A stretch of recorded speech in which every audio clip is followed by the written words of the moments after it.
Hello, Wake Up New Zealand, Carol Saker speaking. Well, I have just gone over basically about the International Health Regulations 2005, that they are going to be amended, and there's 307 amendments that are before the World Health Organization, the UN Assembly. There's a first draft gone through, and they will be having more discussions in June about this. So also the International Pandemic Treaty or Accord is being discussed by a gathering, a working group that is co-chaired by Helen Clark. Now, that is rather a worry because Helen Clark also gives policy advice to our government as well. She hasn't left the government as yet. She's still got her clause in there. So what does this all mean, the International Pandemic Treaty, the Accord?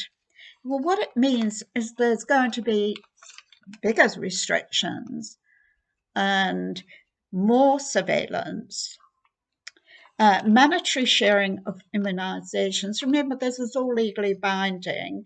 If 2/3 of the UN vote this in, then this will affect 196 UN member states. So going ahead. So we're talking about mandatory sharing of immunizations, vaccines, closure of borders, enforcement restrictions, etc., putting all populations at 196 countries under the control of the Secretary General of the World Health Organization, TEDROS. So that is the global elite leading from the top down, and also with UN international agreements, etc., enters into soft law. There will be no soft law. It will go straight to legislation, which is hard law. So you've got the World Health Organization will have global superior powers, a global health governance. So this is a destruction of nation states to be able to determine its own health regulations to enforce a top-down global health governance. So we've already got CCP-type draconian measures in the world. Now, this is more of that in this pandemic treaty. So worldwide, biotech, WHO call the shots. TEDROS is ready in close relationship with China, with the CCP. He is in bed with them. So it's more of this authoritarian state, the draconian measures, etc., etc. WHO will determine what is a potential health risk. The threat of international concern. They'll have power over all supply chains, control over international property rights, over intellectual property rights within our country. So control over mandates, travel and trade restrictions and border closures, surveillance restrictions, track and tracing and mobilization. So this will also affect our human rights. This is a non-elected global entity that will determine our health in New Zealand, the end of a sovereign state. So the top-down global elite with their global health governance. So this also involves the World Economic Forum, and it's all part of this global redesign initiative that was brought about in 2010, the 600-page document where the World Economic Forum, Klaus Schwab said to these world leaders, CEOs of corporates, you know, what would you like the future to look like? And then he introduced this 600-page report called the Global Redesign of the World, the Global Redesign Initiative. And you can find that online, actually. So we have a public-private global partnership over global health government, where multi-stakeholder corporations are the whisperers in the ear of the UN. They are all part of this.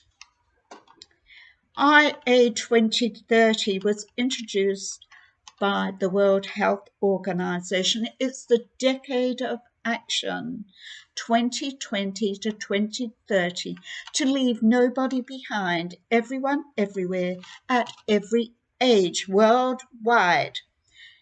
The 17 global goals, where 14 out of 17 of those directly are entrenched with IA 2030 immunizations, vaccines worldwide.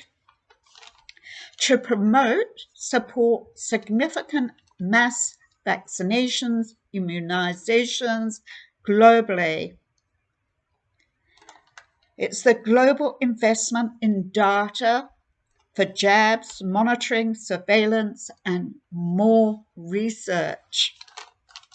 So the World Economic Forum, collaboration between the partnership of the WEF with their serious conflict of interest. They make huge wealth out of this, and it will give them a lot more power, both the UN and the WEF.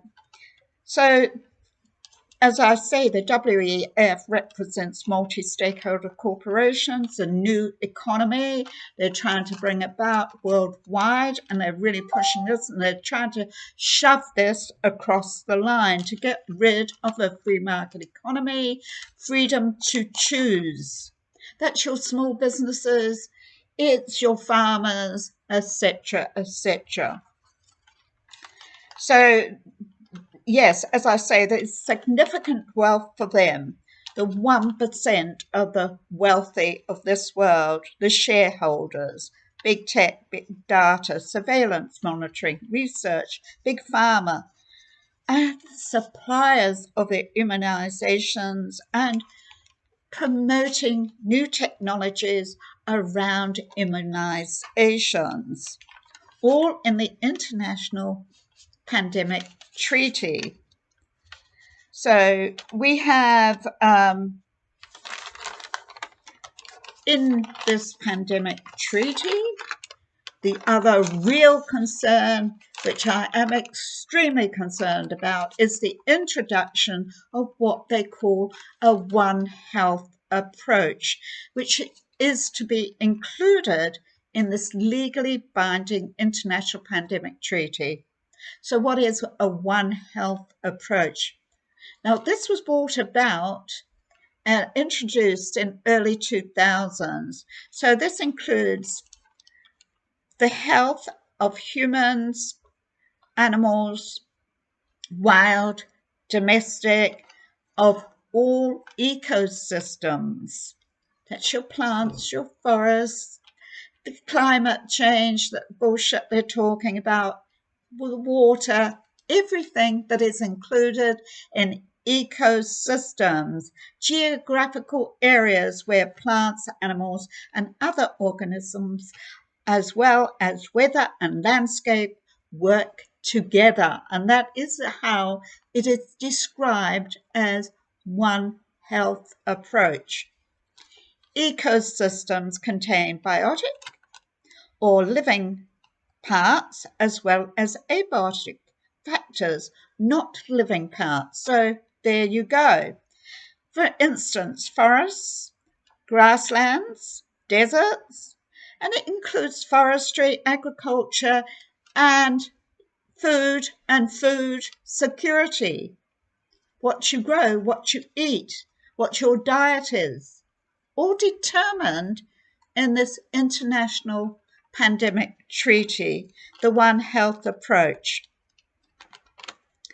So the tripartite One Health approach, and that's what it's called. Collaboration involves the undemocratic World Trade Organization and the WHA and the FAO. That's a Food and Agriculture Organization in Rome, which is UN. So this One Health approach was first funded in 2008 by Bill and Melinda Gates Foundation. It is now funded by the European Union. Tripartite was established to address antimicrobial resistance. And they published a guide for zoonotic diseases before the emergency of the COVID-19 pandemic actually came about. So the One Health approach reported to be an integrated, unifying, sustainable, there's that advertising word again, the largest advertising word ever known, sustainable, for people, animals, ecosystems globally. And this is what it involves, the One Health approach that will be embedded in the International Pandemic Treaty. So the official strategic partnership memorandum signed between the World Health Organization and the World Economic Forum poses a huge problem worldwide. So IA 2030 is the decade of actions, 2020 to 2030, directly embedded, these jabs directly embedded in 14 out of 17 of these UN Global Development Goals. To promote, support significant mass vaccinations, immunizations globally refers to everyone, everywhere, at every age. But that also means we're talking about animals as well. So we're talking about veterinary as well. So it's to do with the animals as well, domestic and wild animals. So this is massive, and we need to really get on to this. And I have one more video to make about this, which is really important. And that will be my final on it. But I do urge public debate on this. We need to get out there. We need to talk about it. We need to openly debate it. Put all our differences to one side. This is for our country. This is for this generation, for next generation. This is for your children, your grandchildren. Wake up, New Zealand, and please watch my last video on this series.